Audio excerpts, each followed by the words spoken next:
It's a conversation decades in the making. For some, the thought of not calling police when police are needed may be hard to grasp, while for others, it's a common decision based on several factors ingrained over generations. So let's go 360 on the relationship between Denver police and the Latino community they serve.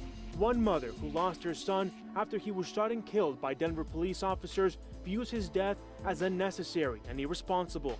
A local Latino advocacy organization insists the Latino community is unique and deserves a unique approach to policing. Denver Police Chief Paul Pazin says he knows how to fix what many consider a broken relationship. Even Latino members who choose to wear the badge admit community policing would go a long way in rebuilding trust. 6 years ago, April Sanchez saw on the news that there had been an officer-involved shooting. After receiving calls from family, she worried for her son, Ryan Ronquillo. And I just collapsed and tried calling my son's phone, and he wasn't answering.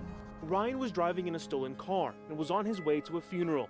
Police had a warrant for his arrest. They followed him around all day, and there was many a times they could have arrested him peacefully.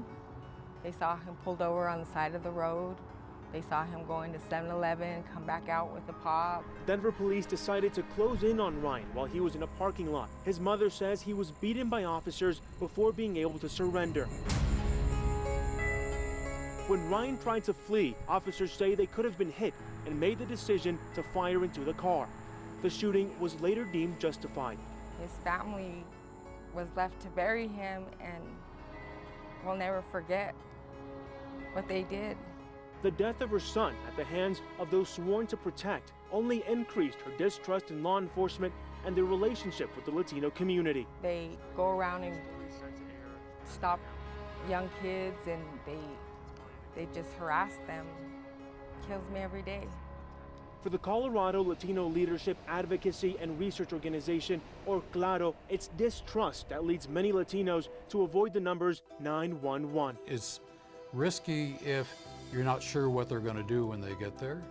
It's risky if you're not sure whether they're going to cooperate with ICE. Trust has to be earned, and that's earned on a case-by-case basis in the neighborhoods where Latinos live.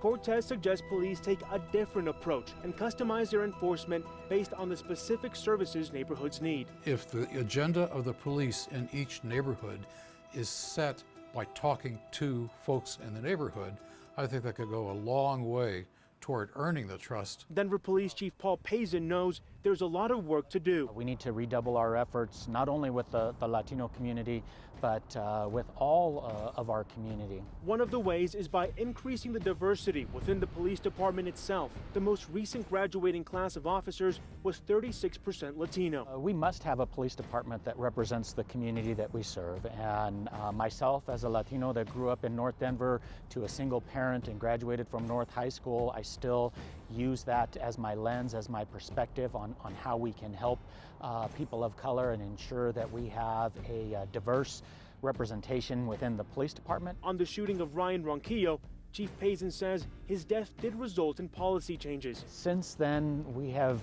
enacted a very strong and progressive use of force policy, including prohibiting shooting at moving vehicles. Also making it clear that DPD does not cooperate with ICE, and police should not be asking questions about citizenship. We have done a lot of work, and we need to do more work. Officer Raul Silvas is on the front lines of that work and engagement in many lower-income neighborhoods. With everything that's been happening lately in across the country, you know, I think it's needed that they can depend on us and you know, have that relationship. Silvas was born and raised in the same neighborhoods where he's now giving back. Being Latino and helping them out, I think there's a connection.